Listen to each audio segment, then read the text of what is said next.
You're listening to Radio VR with me, Juliet Spare. A picture of a young woman which went viral on the internet shows the remnants of gold glitter around her left eye. Her right eye is swollen shut, bloodied and bruised. She had been punched in the face at Notting Hill Carnival for telling a man to stop groping her. Mary Brandon uploaded a picture of her bruised face with an explanation as to how she received it on Facebook. Online campaigning to heighten awareness of sexual harassment has been championed by the Everyday Sexism campaign on Twitter. Each tweet tells the tale of sexual harassments of varying degrees. The Good Night Out initiative was launched in London last March, and it works with venues, clubs and pubs training staff on how to deal with sensitive issues like sexual assault.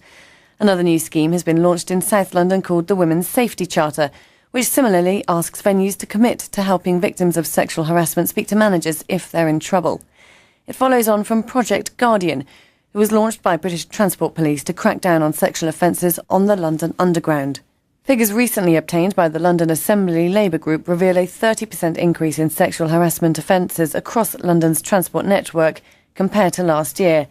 A crime survey conducted by Transport for London in 2013 to 2014 found that 96% of victims of sexual harassment on the transport network did not report the incident.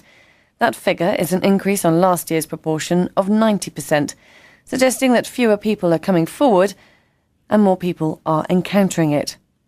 I'm joined in the studio by Jeannie Marie Ryan, who was assaulted in March during a night out, which left her face bruised.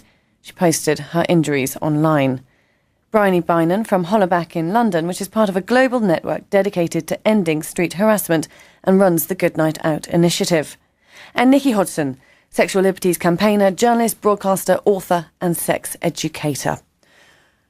First of all, I'm going to ask you, Jeannie, if you could describe what happened to you. I started the discussion with the story of the girl who posted her images on Facebook after being punched in the face, which went viral. You too took the decision to do the same, albeit before.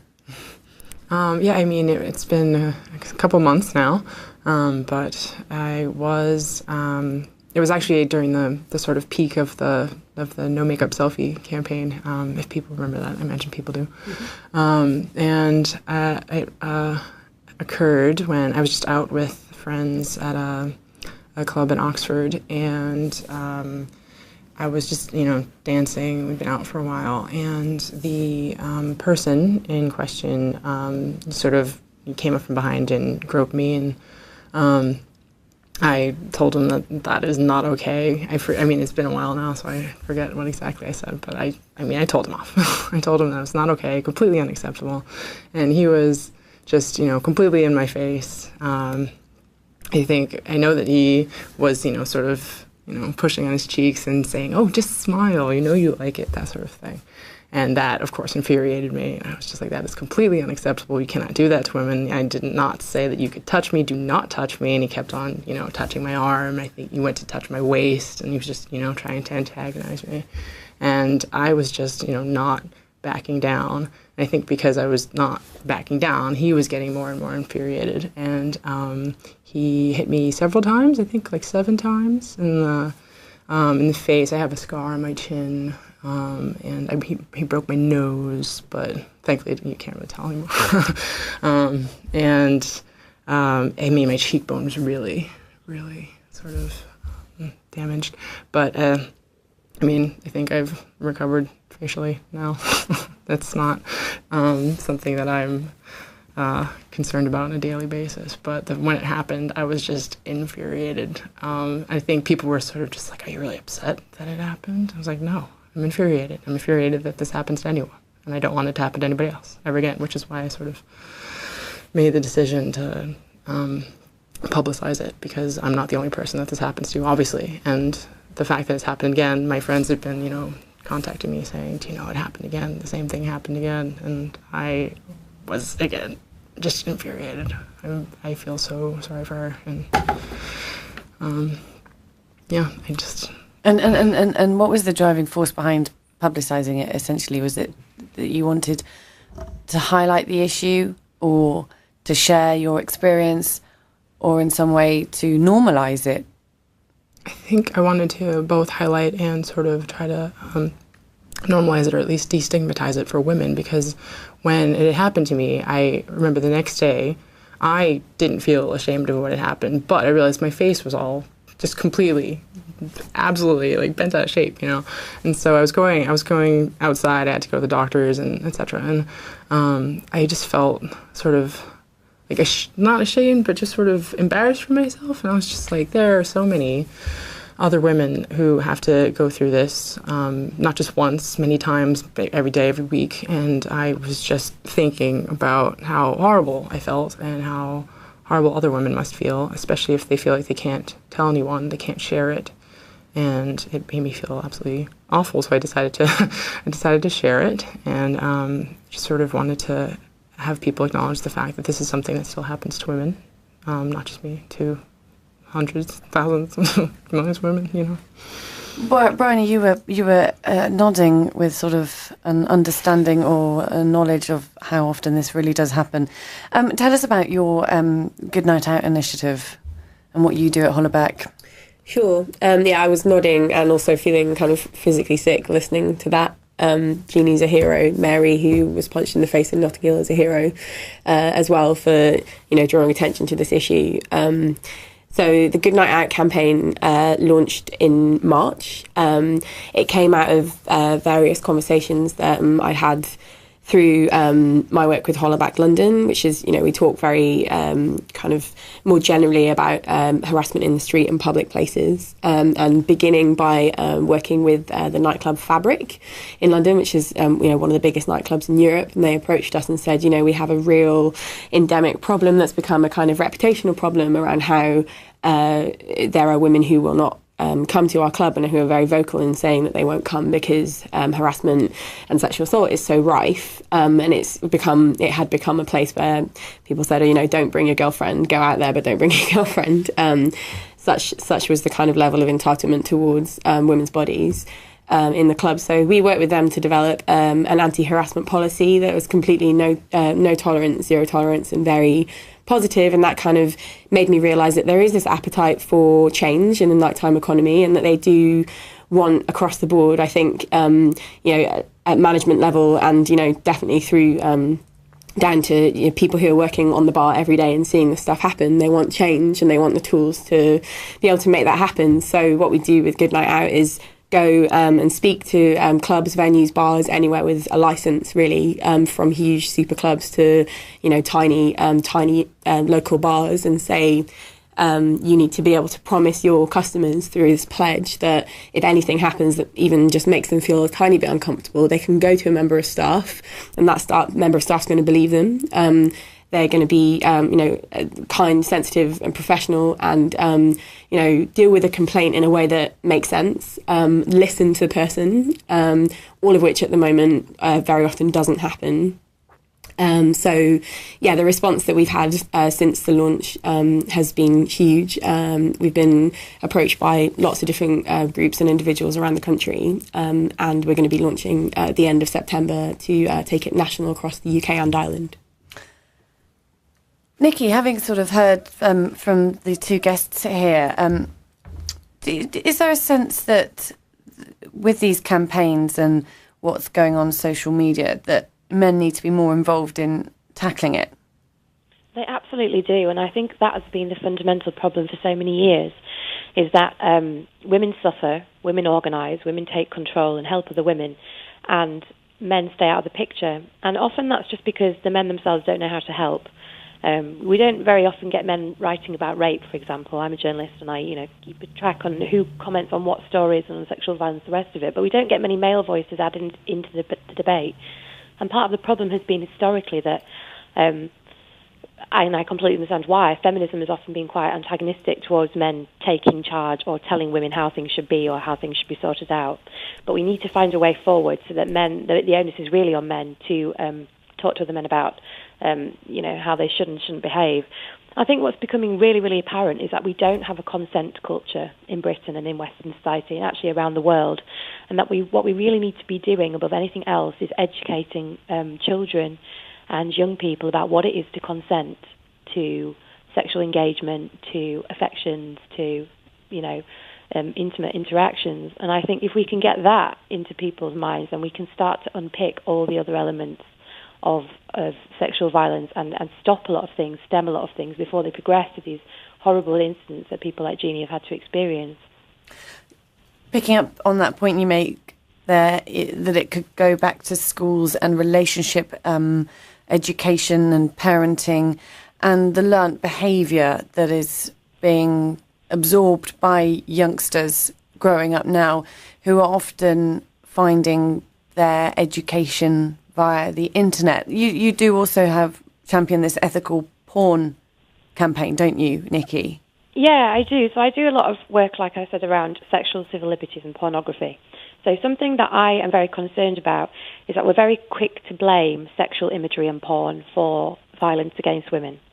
And if you take a global picture, a global perspective, the countries that are the most censorious without pornography don't necessarily have lower rates of violence against women. Violence against women occurs where there is misogyny, and misogyny is the problem.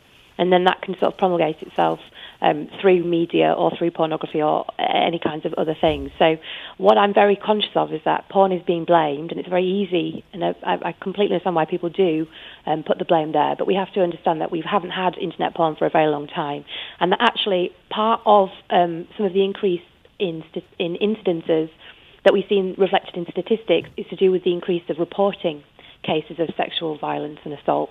And we're actually getting better at recognising when it's not okay to touch someone and when people have been violated. So I don't think we can draw a simplistic conclusion between the rise of internet porn and the rise of violence. It doesn't work like that. But again, like I said before, going back to this issue of consent, the porn that I champion is very much about consent and about really good labelling on the material, and so that people who view it are very clear about how it's been produced, under what ethical conditions it's been produced, so that people that watch it know that it is just fantasy depiction, it's entertainment, it's not meant to be instructional or educational necessarily.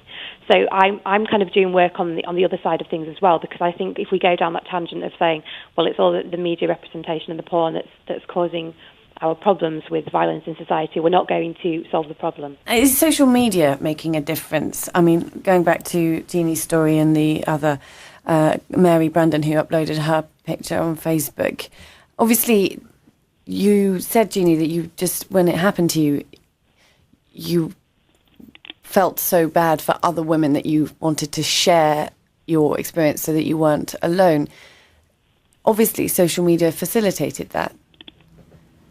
Yeah, I mean, I think that it was actually, I guess, excellent timing that the No Makeup Selfie campaign had been going on, because that, honestly, now that it's sort of over, I can maybe express my opinion a little bit about it. But my friends and I have been talking about it as in this sort of thing, like, why is it such a big deal that women aren't wearing makeup? Why is this such a huge deal?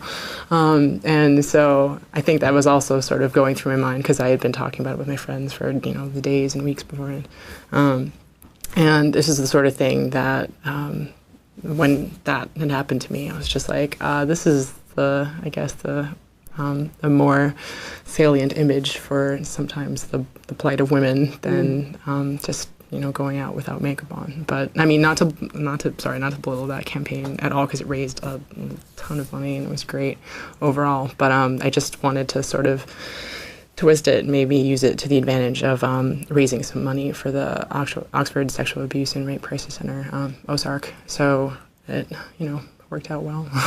And Bryony, how sort of championing what you do with the Good Night Out initiative, I guess you use social media to your advantage, and clubs will probably find out what their punters are thinking because of what they are posting on social media. Absolutely. So, one of the brilliant things about social media is that it does allow for organisations, institutions, governments, maybe even sometimes, or authority figures to be held accountable, or for them to be called on to be held accountable for things that happen, whether that is the management of a club that didn't believe a woman, or whether it is the perpetrators of the violence that was put upon Jeannie and Mary and countless other women. I think one of the things that's so powerful and, was so brilliant about, sort of the arresting image of a selfie of something, this is what violence looks like, and the morning after, this is what this is what happens, this is the result, is, because it does turn something like that on its head and makes people sort of stop and think. And, so often women who are survivors of sexual violence or rape or sexual assault or, daily harassment, their experiences are hidden or very much kind of swept under the carpet. So, to meet somebody's face and see someone's, eyes looking back at you, I think makes a really big difference to people. And, that's the sort of hollowback method has always been about, we get people to share their stories of harassment, whether or not they responded at the time or, when they kind of thought of a great comeback afterwards. And, that's shared then on Twitter and Facebook and then plotted to a Google map. And it shows very clearly that this stuff does happen and it happens all the time, and it might happen in your street and there's your street on that map and this has happened there and there. So it's really quite a kind of potent tool that we've used a lot in sort of working, for example, as you mentioned, with Project Guardian, with the British Transport Police and Transport for London. They can't deny that this is happening when we've got a map and these women's stories and their email addresses, and it's very kind of powerful to sort of bring this to people and say, look, I don't even have to convince you because here is the evidence. Just out of interest then, you've been mapping London. Are there particular areas where it's worse? No. One of the big sort of myths with street harassment is that it's, it happens more in certain areas than others. So, just as likely to see a pinpoint in the square mile as you are, in any other, more residential part of town. I mentioned the Everyday Sexism campaign, which tweets the varying degrees of sexual harassment. Yeah. I guess, Nikki, I'll ask you really, is the narrative that's also sort of around harassment kind of missing the point in any way? Well, I suppose one of the problems we have is discerning the very fine line between flirtation and harassment. And by and large, I know lots of feminists don't believe there is a difference. I.e., if somebody throws a comment at you on the street, then that's harassment. I don't actually share that definition because I think under sort of freedom of speech, somebody is entitled to say something. Now, if you throw something back and then they are sort of hateful back towards you, then that's not okay. But if somebody, I don't know, I'm very conscious about being very censorious about language that we use, because I think in the past, censoring people's speech has actually only led to burying prejudices and problems. So I'm very concerned that if we, kind of send out a message of absolutism about what people say in bars or on the streets, then we might get into a situation where we're actually kind of cementing certain kinds of sexual violence. That isn't at all a reason to not tackle genuine harassment and violence that's going on, and there's so much of it, as Jeannie and Bryony are doing. But I think, again, if we have a concept of consent, and we kind of talk more about how it is to kind of, make an advance towards somebody and then do it respectfully, and be prepared to take it back or to apologise to someone if you offend them, then we would solve a lot of the problems around, we'd solve kind of a lot of the preliminary issues to do with how you make sexual advances or not, and we'd be able to very clearly discern, who are the absolute perpetrators of violence and harassment, of which there are there are many. But I think until we have that subtlety of discussion, we're slightly in danger of putting a cloak over all kinds of different communication and interaction. And as an anti-censorship feminist, that does concern me a little bit, but it doesn't concern me as much as levels of violence and harassment, So that's a sort of by the by. That's kind of like a secondary feature for me. That's not my primary concern here at all. My primary concern is bringing the perpetrators to justice. Thank you for coming to share your story, Jeannie. And obviously, I've mentioned the other one that is just sort of in the media spotlight, and it's it's very brave to do that. But that does serve well to make the point, doesn't it? You've got an image, you've got the story, and you've got the evidence, like you're collating on your map. But on the other side of that, the way that sexual harassment is covered, and potentially, by all areas of the media. Would you say it's covered well or not, Bryony? Well, since we started Whole About London in 2010, there has been such a huge marked change in the way that even just naming the problem, talking about street harassment, when we started this wasn't understood, and you'd spend the first sort of 20 minutes explaining what we mean, and now that is a sort of term for a set of behaviours that is designed to intimidate, embarrass, sexualise somebody without their consent, that sort of thing.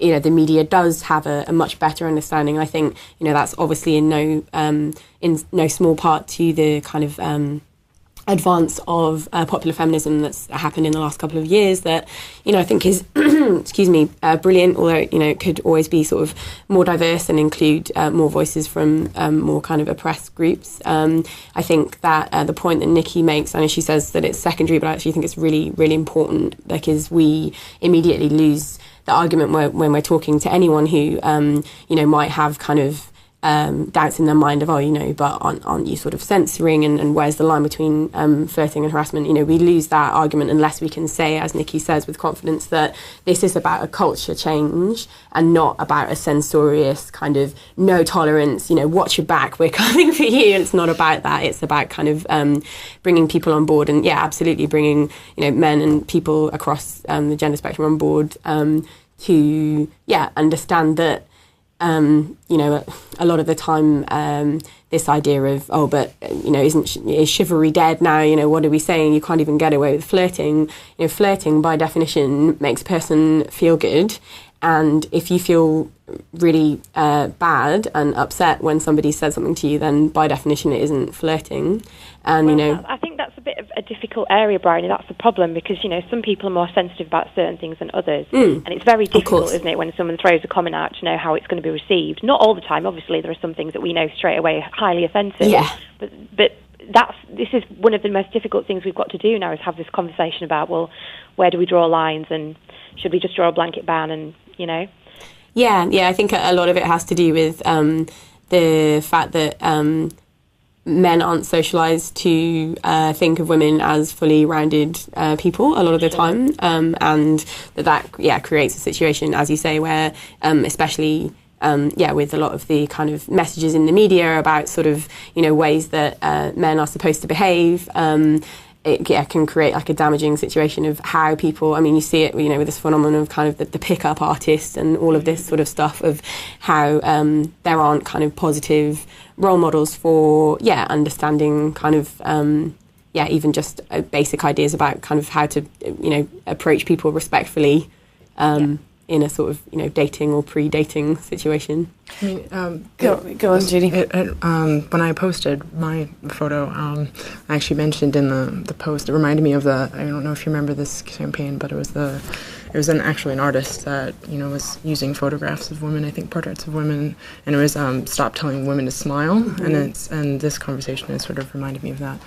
And that, men telling women to smile can be seen as, completely innocuous, or, when this man was telling me to smile, and who then attacked me. It's just the sort of thing that it is a very, very difficult thing to deal with. Isn't it? It's like that kind of line. Because it's just the sort of, it can, sometimes, men cannot realize it, just, they think they're being actually positive and trying to make you, like, cheer up or something, but it also sort of implies an ownership over your sort of sense of self and sense of being sometimes.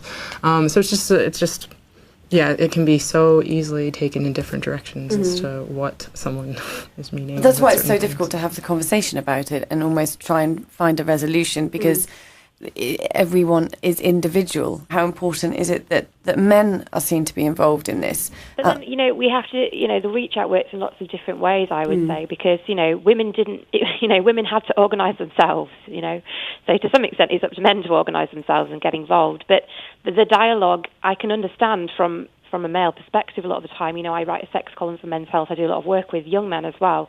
I can understand how they can feel cut out from it, and they don't know how to sort of get in without offending the women they're trying to help. So I think, I think it is good to have a sort of, I think, Hollaback is a wonderful project. I think it's amazing.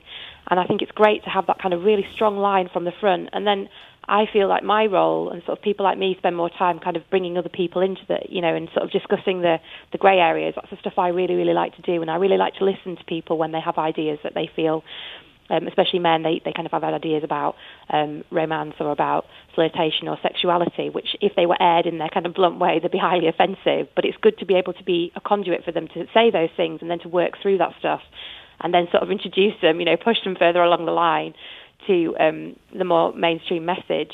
So I just think it's like we've got to have lots of people doing lots of different things to get everybody involved and just really work together and stop seeing it as, I don't think Bryony or Jeannie do think this, but I think there are certain pockets within feminism that get very kind of, they really kind of take their stall and they don't want to compromise at all in the message they're sending out. But I think if we can have interactions between different groups that are working with different people in different ways, and then pulled together, we'll have this amazing network of people that are all working for the same common goal, but they might be doing it in slightly different ways. Yeah, I think that's really important. We work with lots and lots of men, and our line has always been that it's women and LGBTQ people that disproportionately experience harassment, but there are so many men that have taken, because I think that the Holler Back and the Good Night Out message is very much about communities and talking about, what's acceptable in your community and down your street. And so much of the work that we do is actually talking about bystander responsibility and, no matter what your gender is, saying, how can you, if you see something that you don't like the look of, where someone feels uncomfortable, how can you engage with that without, becoming another aggressor? There's a lot of issues that where men feel that men that we speak to say, well, there's this, if I say something to him, it's going to be me that gets punched in the face. So there's a lot of work that we do around saying, well, how can you engage with someone who you feel is experiencing harassment in your line of sight and, offer kind of support or solidarity to them without creating an opportunity for some, more violence. How have your columns changed in the last few years, Nikki? In sort of in any way, have you had to deal with any of the sort of the domestic violence or the sort of sexual harassment or street harassment? Yeah, well, we never tackle those issues directly, but we get to do it a lot of the time indirectly. And I'm very conscious. I try to push the envelope a lot with the team. There are certain things that I'm still not allowed to write about, and also because mental health is sort of primarily health oriented, it doesn't tend to run sort of social features, so it's not necessarily the place for sort of more overt pieces about street harassment. But what we can do is things like, I wrote a sort of humorous piece about sex as feminists. Now, on the surface, that sounds quite sort of provocative and jarring, but what the piece was really about was consent and letting women take the lead and show you what they like. So we're able to kind of sort of infiltrate in this kind of slightly underhand way and sell the right messages that we want men to pick up that are about responsibleness and graciousness and respect without kind of compromising, the more sort of fun elements of the content. I mean, I would love to do something about sexual violence, very specifically about sexual violence. It just hasn't happened yet, but it doesn't mean that I won't keep pushing. But I think it's important that rather than turn our backs on these very mainstream channels that might seem offensive to us sometimes, that we work with them and we pull them along where we can, That's brilliant. Just going back to you, Jeannie, just because it is so difficult to define, but what was the moment for you when you were attacked that changed in your head, that you thought, hold on a minute, this is no longer appropriate? Was it when he physically touched your face? What initially started the entire interaction was that he was just walking behind me and groped me from behind, and it has happened to me before in clubs, and I think it's one of those things that sometimes I don't think I ever did ignore it in the past. I think I just wasn't sure who did it, and in this instance, I could see exactly who it was because he came around and then got up in my face afterwards. So he was very proud of the fact that he had groped me. So I think in previous instances, the person does it and escapes, and so I've never had the chance to fully confront them with how inappropriate it is. So, and that's the sort of thing. I mean, when I posted my story, so many women were saying things like, oh, this happens to me, every time I go out, all the time. And there are other women that were saying things just like, oh, I got groped once and I told the guy off and then he shoved me down a set of stairs. There were very serious things that I think in clubs on the street, anywhere. Women sort of can be just have their space violated in any number of different ways, and they're only, there aren't many opportunities for us to be able to actually even voice our sort of uncomfortableness with what has just happened. It's just, I think that it's often hard for women to even address the men that have done something to them, and it's even harder for women to sometimes have, the ability to address people if they're, terrified in certain situations, or if they're, just sort of hurt by it. It's just, I don't know, it's, people were saying things like, oh, what you did was very courageous, and I didn't particularly think so. I just thought it was, I don't know, I have a very strong opinion of the fact that it was completely unacceptable that happened, and I was glad to have been able to do something about it. So, do you think the fact that varying degrees of harassment, street harassment, sexual harassment, has been so difficult to define, and it is up to the individual as to how they perceive that harassment, and the individual kind of decides or knows the moment for which it's crossed the line? Do you think because it has been such a grey area that it has been ignored, which is what's taken potentially a long campaign like yours, Bryony, to put it at the top of the agenda? We try and kind of conceptualize it as a spectrum of gender-based violence, and we see street harassment as the sort of thin end of the wedge, and kind of saying, if you don't see, if we as a society don't see the problem with a man's first approach to a woman to be to grab her from behind, and if we say, oh, he's just trying to flirt, what are we also then, turning a blind eye to, or, applying nuance to, when that's one of the few things that there shouldn't be nuance about, is, touching someone in a sexualized way without their consent. So, yeah, in terms of it being a long campaign, it's, it's not going to stop until this is as socially unacceptable as, using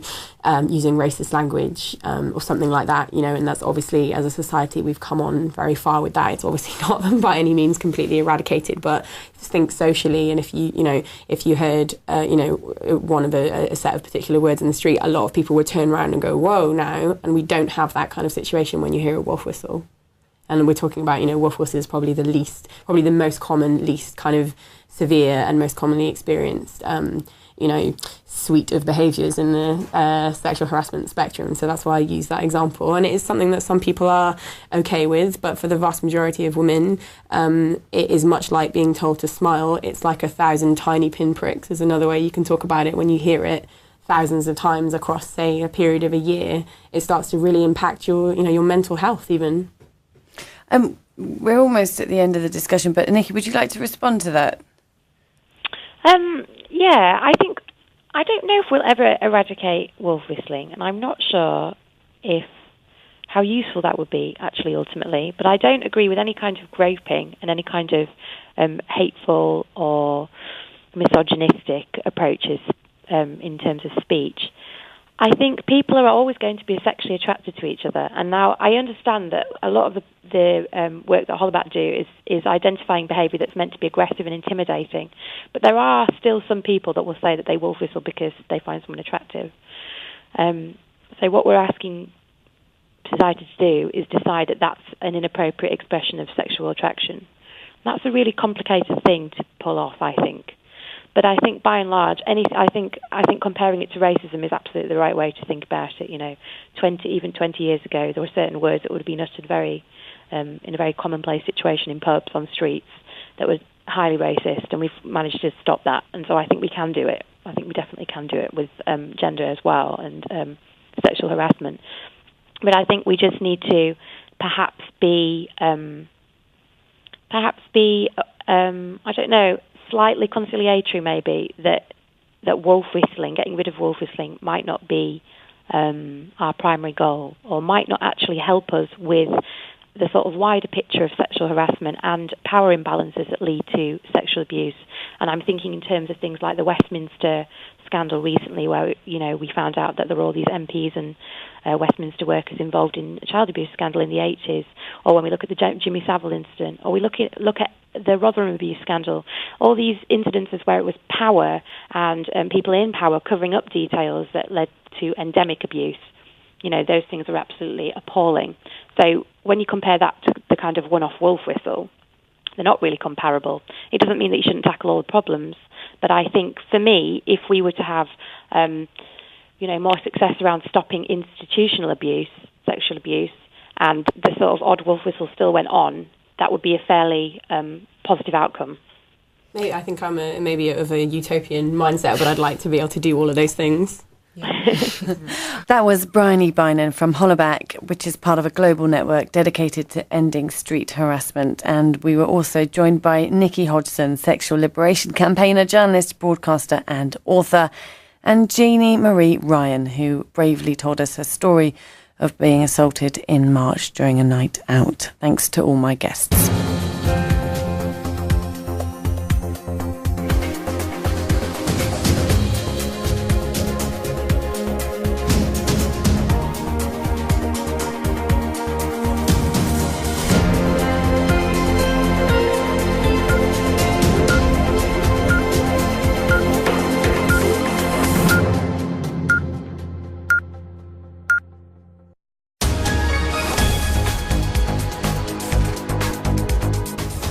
You're listening to Radio VR with me, Juliet Spare.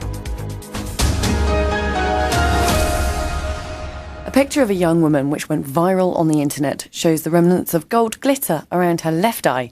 Her right eye is swollen shut, bloodied and bruised. She had been punched in the face at Notting Hill Carnival for telling a man to stop groping her. Mary Brandon uploaded a picture of her bruised face with an explanation as to how she received it on Facebook. Online campaigning to heighten awareness of sexual harassment has been championed by the Everyday Sexism campaign on Twitter.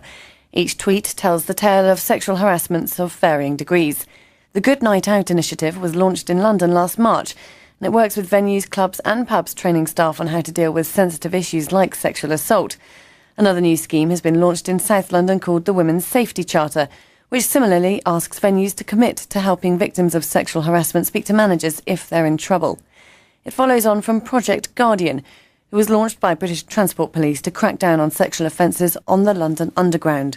Figures recently obtained by the London Assembly Labour Group reveal a 30% increase in sexual harassment offences across London's transport network compared to last year.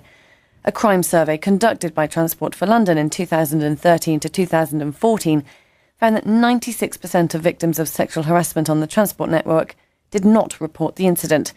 That figure is an increase on last year's proportion of 90%, suggesting that fewer people are coming forward and more people are encountering it. I'm joined in the studio by Jeannie Marie Ryan, who was assaulted in March during a night out, which left her face bruised. She posted her injuries online. Bryony Bynan from Hollaback in London, which is part of a global network dedicated to ending street harassment and runs the Good Night Out initiative.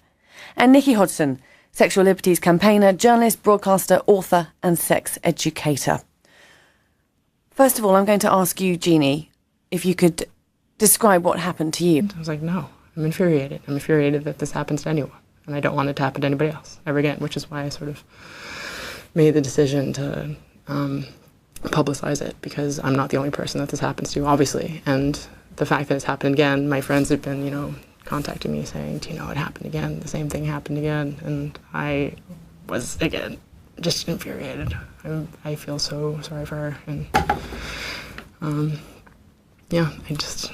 And what was the driving force behind publicising it, essentially? Was it that you wanted to highlight the issue or to share your experience or in some way to normalise it? I think I wanted to both highlight and sort of try to normalize it, or at least destigmatize it for women, because when it happened to me, I remember the next day, I didn't feel ashamed of what had happened, but I realized my face was all just completely absolutely like bent out of shape, you know. And so I was going outside. I had to go to the doctors and etc. And I know that he was, you know, sort of, you know, pushing on his cheeks and saying, "Oh, just smile, you know you like it," that sort of thing. And that, of course, infuriated me. And I was just like, that is completely unacceptable. You cannot do that to women. I did not say that you could touch me. Do not touch me. And he kept on, you know, touching my arm. I think he went to touch my waist, and he was just, you know, trying to antagonize me. And I was just, you know, not backing down. And I think because I was not backing down, he was getting more and more infuriated. And he hit me several times, I think like 7 times in the face. I have a scar on my chin. And he broke my nose, but thankfully you can't really tell anymore. I mean, my cheekbone was really, really sort of damaged. But I mean, I think I've recovered facially now. That's not something that I'm concerned about on a daily basis. But when it happened, I was just infuriated. I think people were sort of just like, "Are you really upset that it happened?" I started the discussion with the story of the girl who posted her images on Facebook after being punched in the face, which went viral. You too took the decision to do the same, albeit before. Yeah, I mean, it's been a couple months now, but I was, it was actually during the sort of peak of the no makeup selfie campaign, if people remember that. I imagine people do. And it occurred when I was just out with friends at a club in Oxford, and I was just, you know, dancing. We'd been out for a while, and the person in question sort of came up from behind and groped me, and I told him that is not okay. I mean, it's been a while now, so I forget what exactly I said, but I mean, I told him off. I told him that it's not okay, completely unacceptable, and he was just, you know, completely in my face.